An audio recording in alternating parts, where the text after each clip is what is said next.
ನಮಸ್ಕಾರ ಸ್ನೇಹಿತರೆ. Big boss Kannada season 12 finale ಹತ್ತಿರವಾಗ್ತಿದ್ದು, ಗಿಲ್ಲಿ ನಟ ಟ್ರೋಫಿ ರೇಸ್‌ನಲ್ಲಿ ಮುಂಚೂಣಿಯಲ್ಲಿದ್ದಾರೆ. ಹಿಂದಿನ ಸೀಸನ್‌ಗಳ ಸ್ಪರ್ಧಿಗಳಾದ ಪ್ರಥಮ್ ಮತ್ತು ಹನುಮಂತ ಅವರ ಆಟದ ಛಾಯೆ ಗಿಲ್ಲಿ ಆಟದಲ್ಲಿ ಕಾಣ್ತಿದ್ದು, ಕಿಚ್ಚ ಸುದೀಪ್ ಅವರ ಆಟವನ್ನ ಪ್ರಶಂಸಿಸಿದ್ದಾರೆ.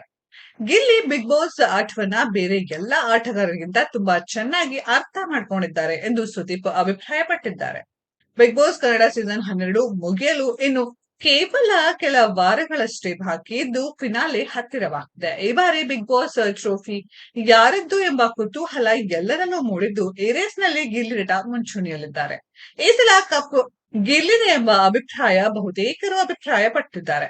ಅದರಲ್ಲೂ ಪ್ರಮುಖವಾಗಿ ಬಿಗ್ ಮನೆಯಲ್ಲಿ ಗಿಲ್ಲಿ ಆಟದ ವೈಖರಿಗೆ ಸೆಲೆಬ್ರಿಟಿಗಳು ಹಾಗೂ ಬಿಗ್ ಬಾಸ್‌ನ ಮಾಜಿ ಸ್ಪರ್ಧಿಗಳೇ ಮೆಚ್ಚುಗೆ ವ್ಯಕ್ತಪಡಿಸಿದ್ದಾರೆ. ಅಷ್ಟೇ ಯಾಕೆ ಸ್ವತಃ ಕಿಚ್ಚ ಸುದೀಪ್ ಸಹ ಗಿಲ್ಲಿ ಆಟವನ್ನ ಪ್ರಶಂಸಿಸಿ ಅವರು ಬಿಗ್ ಬಾಸ್ ಆಟವನ್ನ ಚೆನ್ನಾಗಿ ಅರ್ಥ ಮಾಡ್ಕೊಂಡಿದ್ದಾರೆ ಎಂದು ಹೇಳಿದ್ದಾರೆ. ಈ ವೇಳೆ ಗಿಲ್ಲಿ ಹಾಕಿರೋದು ಬನಿಯನ್ ಇರಬಹುದು, ಆದ್ರೆ ಬಿಬಿ ಮನೆಯಲ್ಲಿ ಅವರು ಬಾಳ್ತಿರೋದು ರಾಜನ ಬಾಳು ಎಂದಿದ್ದಾರೆ. ಕಳೆದ ವಾರ ಗಿಲ್ಲಿ ಕ್ಯಾಪ್ಟನ್ ಆಗಿದ್ದಾಗ ಎಲ್ಲರ ತಲೆಯಲ್ಲೂ ಇದ್ದ ಪ್ರಶ್ನೆ ಒಂದೇ, ಮನೆಯೇ ಬೇರೆ ಸದಸ್ಯರು ಕ್ಯಾಪ್ಟನ್ ಆಗಿದ್ದಾಗ ಕೆಲಸ ಮಾಡದೆ ಗಿಲ್ಲಿ ಕ್ವಾಟ್ಲೆ ಕೊಡ್ತಿದ್ರು. ಈಗ ಅವರೇ ಕ್ಯಾಪ್ಟನ್ ಆಗಿರುವಾಗ ಪರಿಸ್ಥಿತಿ ಏನಾಗಬಹುದು ಅನ್ನೋ ಪ್ರಶ್ನೆ ಇತ್ತು. ಆದ್ರೆ ಇದ್ಯಾವ್ದು ನಡೆಯದೆ ಮನೆ ಕೆಲಸ ಸಲೀಸಾಗಿ ನಡ್ಕೊಂಡು ಹೋಯ್ತು. ಆದ್ರೆ ಗಿಲ್ಲಿ ಕ್ಯಾಪ್ಟನ್ ಆಗಿದ್ದಾಗ ಕಾರ್ಯವೈಖರಿಯನ್ನ ಮನೆಯ ಸದಸ್ಯರು ಟೀಕಿಸಿದ್ದರು. ಆದ್ರೆ ಈ ಸೀನ್ ವಾರಾಂತ್ಯದಲ್ಲಿ ಕಿಚ್ಚನ ಪಂಚಾಯಿತಿಯಲ್ಲಿ ಬದಲಾಗಿದೆ.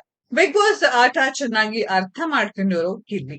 ಹಿಂದಿನ ಸೀಸನ್ಗಳಲ್ಲಿ ಪ್ರಥಮ್ ಮತ್ತು ಹನುಮಂತ ಅವರು ಬಿಗ್ ಬಾಸ್ ಟ್ರೋಫಿಯನ್ನ ಗೆದ್ದಿದ್ರು. ಈಗ ಗಿಲ್ಲಿ ನಟ ಆಡುತ್ತಿರುವ ಆಟದಲ್ಲಿಯೂ ಪ್ರಥಮ್ ಮತ್ತು ಹನುಮಂತ ಅವರ ಆಟದ ಛಾಯೆ ಕಾಣ್ತಿದೆ ಎಂದು ಕಿಚ್ಚ ಸುದೀಪ್ ಗಮನಿಸಿದ್ದಾರೆ. ನಾನು ನಿಮಗೆ ಈ ಬಗ್ಗೆ ಸುಳಿವನ್ನ ಯಾವಾಗ್ಲೋ ಕೊಟ್ಟಿದ್ದೆ ಎಂದ ಸುದೀಪ್ ಹೇಳಿದ್ದಾರೆ. ಸ್ನೇಹಿತರೆ, ಗಿಲ್ಲಿ ಆಟದ ವೈಖರಿ ಬಗ್ಗೆ ನಿಮ್ಗೆಲ್ಲ ಏನನ್ಸುತ್ತೆ ಅನ್ನೋದ್ರ ಬಗ್ಗೆ ಕಮೆಂಟ್ ಬಾಕ್ಸ್ ಅಲ್ಲಿ ಕಮೆಂಟ್ ಮಾಡಿ.